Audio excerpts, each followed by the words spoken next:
There are countless stories of men born into greatness, princes who inherited kingdoms, generals raised in powerful families. But every so often, history tells a very different story. The story of someone who began with nothing. No famous family. No inherited wealth. No reason to believe he would ever change the world. This is one of those stories. It begins during the 3rd century AD with a boy named Diocles, born into a humble family somewhere along the eastern shores of the Adriatic Sea. No one recorded the exact day of his birth. No one imagined that this unknown child would one day become the ruler of the Roman Empire. While Diocles was growing up, Rome itself was falling apart. For centuries, the empire had stood as the greatest power in the known world. Its armies conquered vast territories. Its roads connected continents. Its cities flourished with wealth and trade. But beneath that strength, the empire was beginning to crack. Powerful tribes attacked the frontiers. Persian armies threatened the east. Civil wars erupted again and again. Inflation destroyed the value of Roman money. Even worse, emperors rose and fell with terrifying speed. Many were assassinated before they could truly rule. Historians call this period the crisis of the 3rd century, one of the darkest chapters in Roman history. For most people it was a time of fear. But for one ambitious young man, it became an opportunity. In peaceful times, a poor boy had almost no chance of rising to power. Yet the Roman army offered something different. It rewarded discipline, courage, and ability. Believing it was his only path to a better future, Diocles made a life-changing decision. He joined the Roman army. It was the first step on an extraordinary journey. The journey of a man who would rise from humble beginnings to become one of the greatest emperors Rome had ever known. But first, he would have to survive an empire where even emperors rarely lived for long. Before we begin, thank you for joining me once again. Whether you're returning for another journey or you're here for the first time, I'm truly glad you're here. And if you enjoy exploring forgotten stories from history, I'd love to have you with us. So consider subscribing to Ashes in the Past. Now let's step back in time. For a young recruit like Diocles, the Roman army was more than a place to earn a living. It was the only path to a better future. Day after day, he trained alongside thousands of other soldiers, learning discipline, endurance, and the art of war. But life in the Roman military was never easy. The empire's borders were constantly under attack. Germanic tribes raided from the north. The Persian Empire threatened Rome's eastern provinces. Rebellions broke out within the empire itself. Roman soldiers were expected to fight wherever danger appeared. Diocles proved himself to be a capable officer. He earned promotions through skill rather than noble birth, gradually rising through the ranks of the army. While his career advanced, the empire continued to descend into chaos. Emperors came and went with alarming speed. Some were overthrown. Others were assassinated by rivals or even by their own soldiers. The imperial throne had become one of the most dangerous positions in the world. Many ambitious generals rushed to seize power, only to lose everything within months. Diocles watched these struggles carefully. Instead of chasing the throne, he focused on becoming a trusted commander. His discipline, patience, and military experience earned him the respect of the men who served beside him. By the early 280s AD, he had become one of the empire's most senior military officers. Then everything changed. In 284 AD, Emperor Numerian died suddenly while returning from a campaign in the east. His death was surrounded by suspicion. When his body was finally discovered, the army demanded answers. Standing before thousands of soldiers, Diocles accused the powerful official Aper of murdering the emperor. Without hesitation, he drew his sword and killed Aper himself. The army erupted in support. On that very day the soldiers proclaimed Diocles as the new emperor of Rome. But being declared emperor was only the beginning. Another man already claimed the throne. His name was Carinus. And the fate of the Roman Empire would soon be decided on the battlefield. Although the Eastern army had proclaimed Diocles emperor, Rome was already ruled by another man. His name was Carinus. The son of the late Emperor Carus, Carinus controlled the western half of the empire and refused to surrender his throne. For Rome, another civil war had become unavoidable. Diocles gathered his loyal legions and marched west. Both armies finally met in 285 AD, near the Margus River in present-day Serbia. The battle would decide who would rule the Roman Empire. Carinus commanded a larger and more experienced force. At first, victory seemed to favor him. Then, something unexpected happened. During the fighting, Carinus was suddenly killed. Ancient historians disagree on exactly how it happened.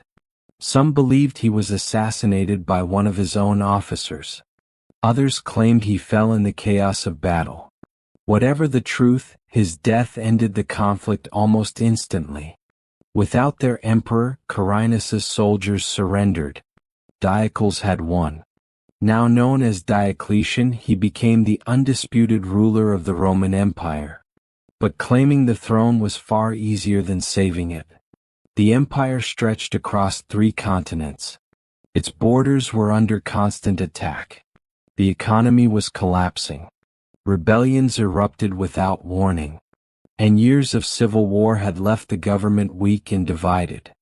Diocletian quickly realized that no single man, no matter how capable, could govern such a vast empire alone. If Rome was to survive, it needed more than a new emperor. It needed a completely new way of ruling. And the decision he was about to make would change the Roman Empire forever. After years of civil war, Diocletian faced a simple but terrifying reality.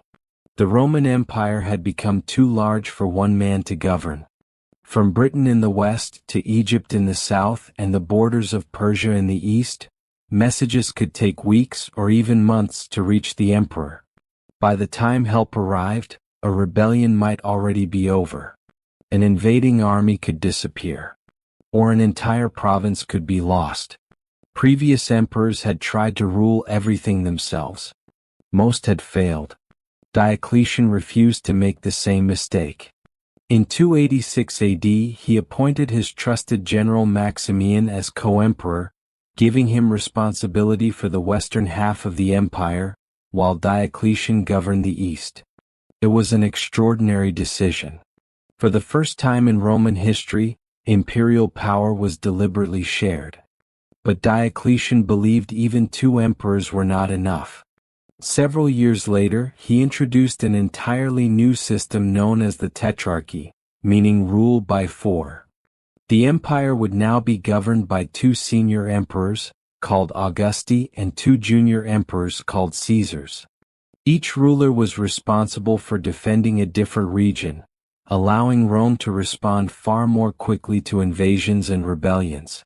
The system transformed the empire. Frontier defenses became stronger. The military reacted faster.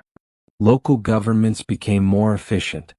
For the first time in decades, Rome began to recover from constant crisis. It was one of the boldest political experiments in Roman history. Yet it also carried a serious risk. The entire system depended on cooperation between 4 powerful rulers. If even one of them turned against the others, everything Diocletian had built could fall apart. For the moment, however, the empire was finally breathing again. But restoring order on the battlefield was only part of the challenge. Rome's economy remained in ruins. Prices continued to soar. Corruption spread through the government. And Diocletian was about to discover that defeating inflation could be even harder than defeating an enemy army. Winning battles had saved the empire. But it had not solved its greatest problem. Rome was running out of money. Years of civil war had emptied the treasury. To pay their armies, previous emperors had produced more and more coins, while quietly reducing the amount of silver inside them. The result was devastating. The coins lost their value. Prices rose rapidly. Merchants demanded more money for the same goods. Ordinary families struggled to afford everyday necessities. Diocletian knew that if the economy collapsed, the empire would soon follow. So, he launched one of the most ambitious reform programs in Roman history. He reorganized the tax system, making it more consistent across the empire. He expanded the civil administration, so officials could better collect taxes and manage Rome's vast territories. He also strengthened the army, ensuring that every frontier remained well defended. Then, in 301 AD, he introduced one of his boldest ideas: the Edict on Maximum Prices. The law fixed the highest price that merchants could charge for hundreds of goods and services: food, clothing, animals, transportation. Even the wages of workers were strictly regulated. Diocletian hoped the law would stop inflation and protect ordinary people from rising prices. Instead, it created new problems. Many merchants refused to sell their goods at the official prices. Some hid their products. Others turned to the black market, where they could charge whatever customers were willing to pay. In many places, the law became almost impossible to enforce. Eventually, it was quietly abandoned.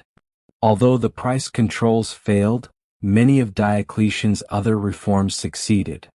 His stronger administration, improved taxation, and military reorganization brought stability back to the empire.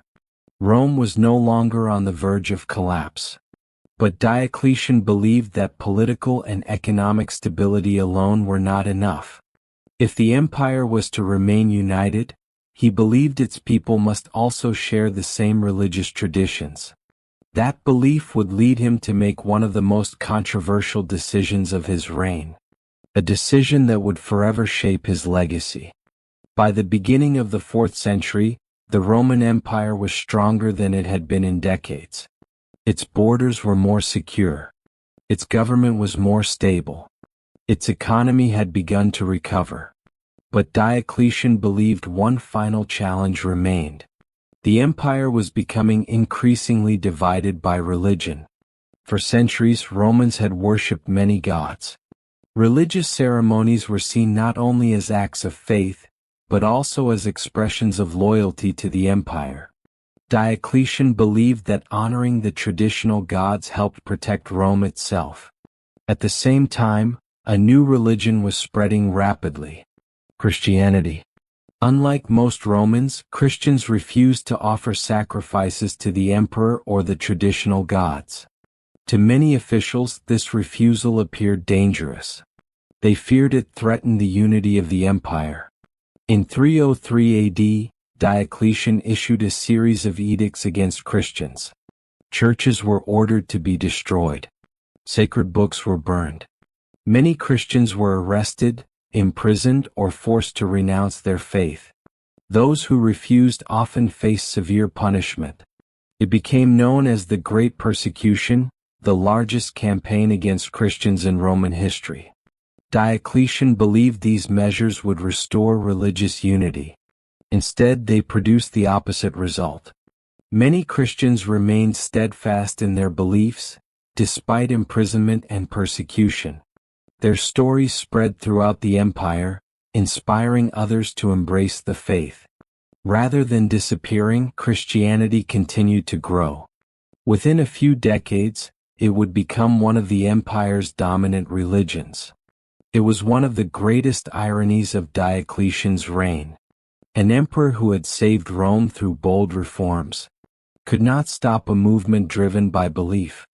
Yet, after more than 20 years of ruling one of the largest empires on earth, another challenge confronted him. His health was failing. For the first time in decades, the man who had rebuilt Rome could no longer lead it. And he was about to make a decision that no Roman emperor had ever dared to make. By 305 AD, Diocletian had ruled the Roman Empire for more than 20 years.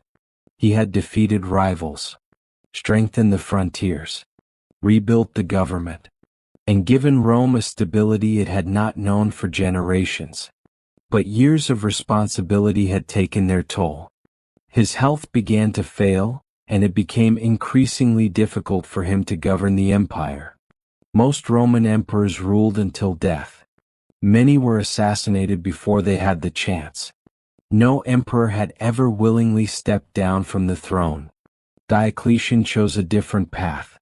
On May 1, 305 AD, in a ceremony witnessed by soldiers and officials, he removed the imperial purple robes and formally abdicated. At the very same time, his co-emperor Maximian also stepped down. For the first time in Roman history, an emperor had voluntarily given up absolute power. It was an astonishing moment. Diocletian believed the Tetrarchy he had created would allow the empire to continue peacefully under a new generation of rulers. After his abdication, he retired to a magnificent palace on the Adriatic coast, in what is now split Croatia. There he left behind politics, military campaigns, and the burdens of empire. According to later historians, when he was once asked to return to power, Diocletian simply smiled and spoke about the vegetables growing in his garden. Whether the story is entirely true or not, it reflects how completely he had turned away from public life. But the peaceful future he had hoped for did not last. Without his leadership, rival emperors soon began competing for power once again. The Tetrarchy slowly unraveled and civil wars returned to the empire. Diocletian's political system had failed to survive its creator.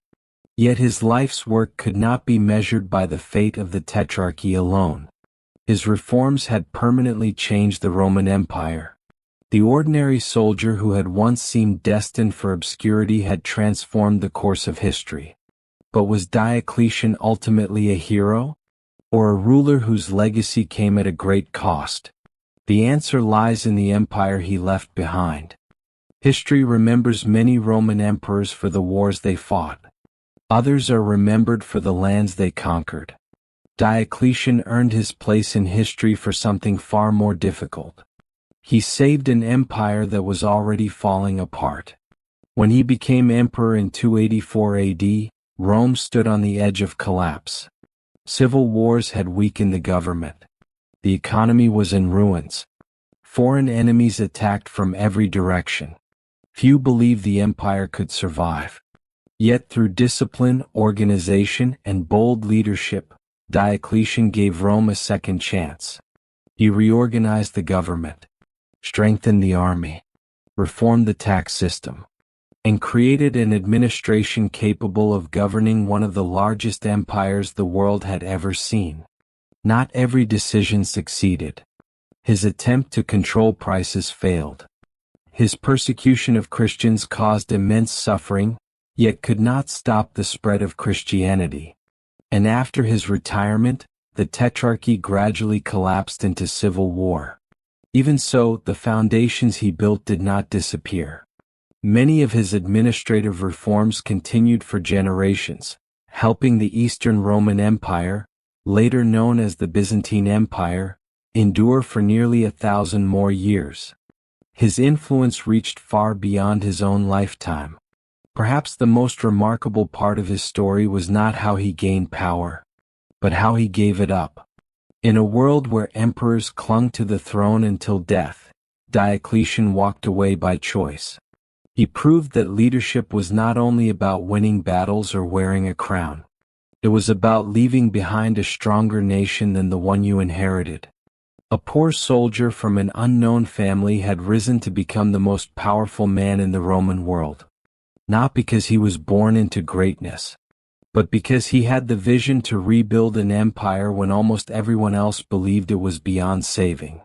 That is why, more than 17 centuries later, the name Diocletian is still remembered, not simply as an emperor, but as the man who gave Rome one last chance to survive. Thank you for joining me on this journey through the incredible story of Diocletian. If you enjoyed this story, don't forget to subscribe so we can uncover more remarkable moments from history together. Until next time, take care and keep your curiosity alive.